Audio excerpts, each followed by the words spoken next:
یہی مقصود فطرت ہے، یہی رمز مسلمانی، اخوت کی جہانگیری، محبت کی فراوانی۔ پتانے رنگ خو کو توڑ کر ملت میں گم ہو جا، نہ تو رانی رہے باقی، نہ ایرانی نہ افغانی۔ میانے شاخسار صحبت مرغ چمن، کب تک تیرے بازو میں ہے پرواز شاہین کوہستانی۔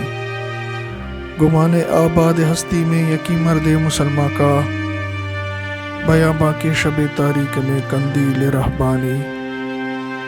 مٹایا کیسر و کسریٰ کے استبداد کو جس نے، وہ کیا تھا زور حیدر، فخر بوذر، صدق سلمانی۔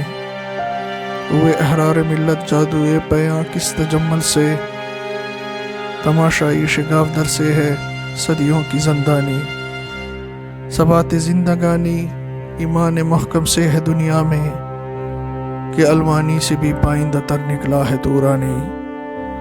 جب اس انگار خاکی میں ہوتا ہے یقین پیدا، تو کر لیتا ہے یہ بالو پرو روح الامی پیدا۔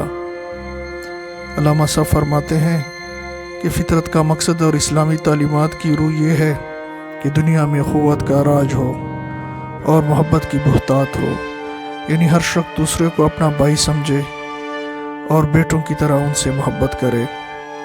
پس اے مسلمان، تو ذات پات، نسل، خاندان اور قبیلے کے امتیازات کو مٹا دے اور اپنے آپ کو افغانی، ایرانی، ترانی، پاکستانی کہنے کے بجائے ملت اسلامیہ قرار دے، یعنی اپنے آپ کو کسی ملک یا نسل سے منسوب مت کر۔ جب تو دنیا کی بلند ترین فضا میں پرواز کر سکتا ہے، تو پھر کس باغ کے درخت کی ڈالی پر بیٹھ کر بلبلوں سے رسم و راہ کی کیا ضرورت ہے؟ یاد رکھ کہ اس دنیا میں ایمان کا مرتبہ وہی ہے جو صحرا میں کسی درویش کی جھونپڑی میں چراغ کا ہو سکتا ہے۔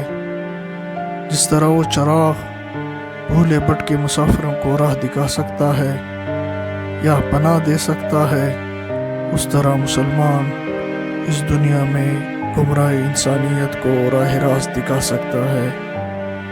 اے مسلمانوں، اس نقطے پر غور کرو کہ تمہارے اسلاف نے اگر دنیا سے ملوکیت کی لعنت کو مٹایا تو اس کے لیے انہوں نے اپنے اندر مناسب حال صفات پیدا کر لی تھی۔ اگر تم اپنے زمانہ میں ملوکیت کو مٹا کر اسلامی مساوات قائم کرنا چاہتے ہو تو اپنے اندر حضرت علی رضی اللہ عنہ کا زور، حضرت ابو ذر غفاری رضی اللہ عنہ کا فقر اور حضرت سلیمان فارسی رضی اللہ عنہ کا صدق پیدا کر لو۔ مسلمانوں نے اس شان کے ساتھ دنیا میں حکومت کی، یعنی بنی آدم کو حریت کا درس دیا کہ جو لوگ صدیوں سے انسانوں کی غلامی میں مبتلا تھے، وہ بیک جنبش نگاہ آزاد ہو گئے۔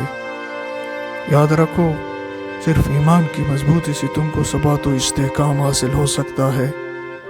یہی وجہ ہے کہ جرمن قوم سے ترک قوم زیادہ مضبوط اور پائیدار ثابت ہوئی ہے۔ بات یہ ہے کہ انسان میں یقین کی صفت پیدا ہو جاتی ہے تو وہ جبریل کی طرح قدسی نفس اور مقرب بارگاہ خداوندی ہو جاتا ہے۔